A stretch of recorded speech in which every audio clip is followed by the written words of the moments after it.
Kia ora koutou, my name is Caitlin Butler. I'm a recent master's graduate from the University of Auckland. This paper investigates useware and procurement of New Zealand obsidian as a part of the larger Making of Māori Society, an archaeological analysis of social networks and geopolitical interaction project, which I've been working on with Thegn and Alex since late 2017. This research looks to investigate the relationship between obsidian procurement and useware on New Zealand obsidian in order to assess whether useware is a useful metric for determining procurement strategy. In New Zealand, obsidian was extensively used by Māori, and so how it was procured is of particular interest. However, some of the commonly used metrics, such as cortex, are impacted by a general lack of cortex on New Zealand obsidian, especially from sources such as Mayor Island, thus prompting the questions this research aims to answer. The procurement of stone materials plays a large role in how that material was used, as well as the technological organisation we are able to see in the record. Procurement strategies can be broadly split into direct access, or obtaining lithics straight from the source, and indirect access, or obtaining it through processes such as trade. Direct access to stone sources, especially abundant ones, will often produce a record that has larger artefacts that are used more expediently and have less intense useware and less reduction overall. The opposite of that is indirect access, which generally has smaller artefacts, which are less expediently used, have more intense useware, and show more reduction. However, because of the issues with New Zealand obsidian, we have chosen to take these ideas and bring them up to a slightly more coarse level, treating direct access more as unrestricted access and indirect as restricted. So my research questions aim to answer whether useware and edge damage are a useful metric for identifying procurement strategies, whether the amount of useware or edge damage differs across artefacts from different sources, and does the amount of useware or damage differ across artefacts with different technical attributes. So for a little bit of context, I chose 7 sites, 3 from the early period and 4 from the late period. These span across 3 different areas of New Zealand. So Northland is represented by Pouerua, the Bay of Plenty is represented by Kohika, and Great Mercury Island represents the Coromandel region. So I utilised 3 methods for the study: the useware analysis itself, portable XRF for the geochemical sourcing, and technical analysis to look at flake morphology and reduction. So for the useware analysis, I conducted an in-depth analysis that looked at the flake class, the total length of useware, where it was located on a flake, and what quadrants it was on, or what edges if it was unable to be oriented, so if it didn't have a platform. The XRF analysis was conducted using a Brooker Tracer 3, which is our standard XRF at the University of Auckland. And flake morphology and reduction was conducted over the span of from 2017 up until this year by the lab team, which involved an in-depth technical analysis that included maximum measurements, platform attributes, flake classifications, and so on. So moving on to the results. For the early sites, we see similar levels of flake reduction across all of the sites. The trend you see here, where complete flakes are the most common, was consistent across the board. These complete flakes were followed by distal flakes and complete splits as the most frequent flakes. This sort of indicates a reasonably low level of fragmentation in these sites, and sort of indicates that complete flakes are being used the most. The flakes in general were of similar sizes. For the most part, there was no statistically significant difference between any of the measurements, which indicates that the size of artifacts was pretty consistent. And in order to get an idea of core rotation and how much reduction there was, we looked at the dorsal scar direction of complete flakes and the mean maximum length. So this showed that it was most common to sort of get artifacts with one core scar from out of the dorsal surface. Occasionally you would get up to 4, but that was very low. So this sort of indicates a reasonably low level of core reduction. The user results for the early sites were also pretty consistent across the board. We can see over 70% of the artifacts had useware on them at first glance, which is pretty high. For complete or orientable flakes, it was most common to get useware or edge damage in 2 to 3 quadrants, which is fairly intense. You've got that on multiple edges, indicating that they were using it quite a bit.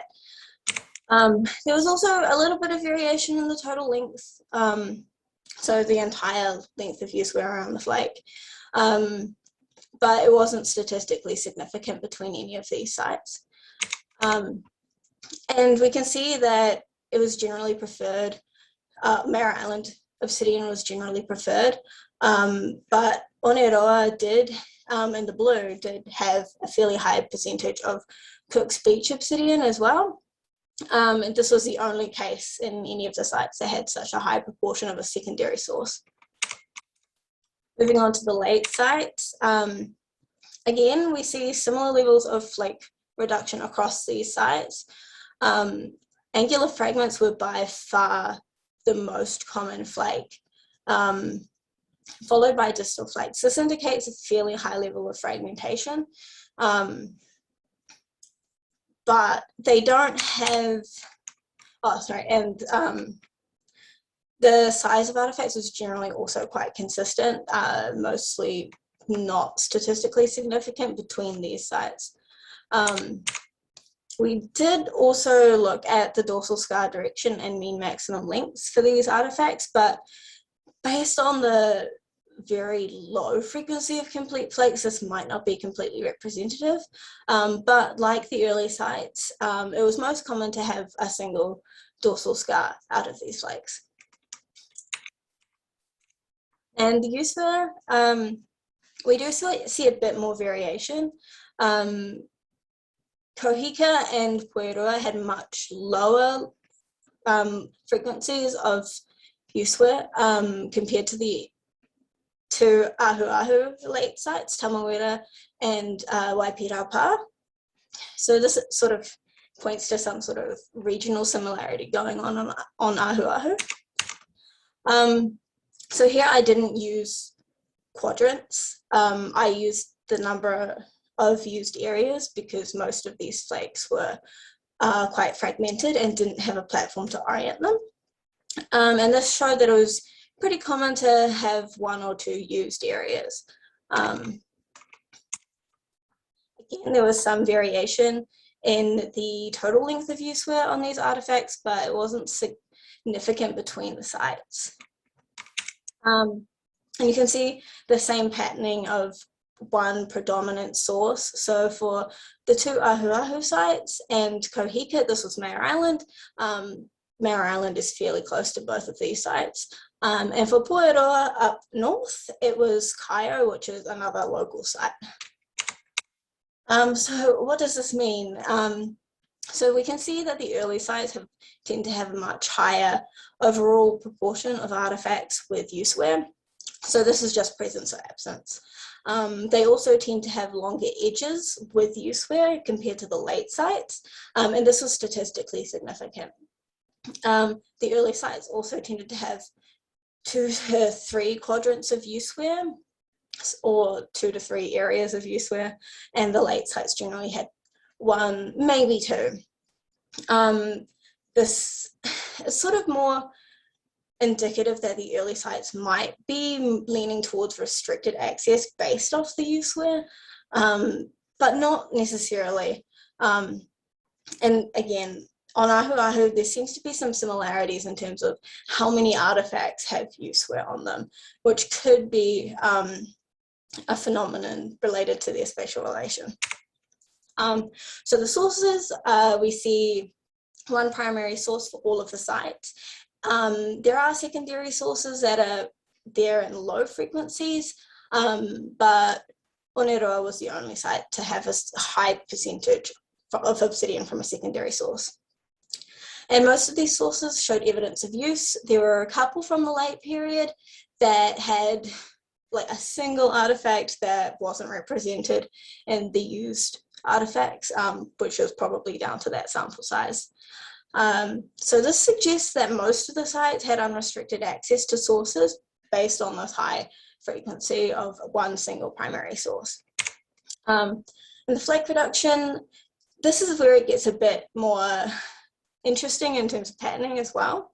Early sites tended to have a bit more core rotation with unifacial and bifacial scar direction being fairly common. But because of the sheer difference in flake class composition with lots of angular fragments in the late period, this is a little bit uncertain and would indicate more restricted access in the early sites. The early sites do have on average larger flakes, which is a statistically significant difference, which would indicate unrestricted access. And so this patterning is a bit contradictory. The late sites, however, have more fragmentation with a higher fragmentation ratio and higher frequency of angular fragments, which would point more to restricted access. So considering the useware sourcing flake production altogether, which you really do need to do, indicates some interesting patterning. Early sites had more intensive useware despite the similar source distributions to the late sites, which suggests that there's something else happening there. And the flake production metrics are variable with more core rotation in the early period, but higher fragmentation in the late period. So overall, and there's an overall low level of reduction indicated for all of the sites. So both early and late sites meet some, but not all of their expectations of unrestricted access, which I think is very interesting and may point to some other process like potentially recycling going on. So where to next? We really need to do a comparison of direct or unrestricted to restricted access to obsidian. So we need to find some sites that have some more variation in sourcing so that we can confirm whether useware is a useful metric. And we also, I plan to look more at the less common sources in these samples to identify whether they might have some more intensive useware than Mayor Island or Kaeo. So that's it. These are just my acknowledgements. A big thank you to the iwi who have allowed us to work with these assemblages, and a big thank you to the other people on this slide. And these are just my references.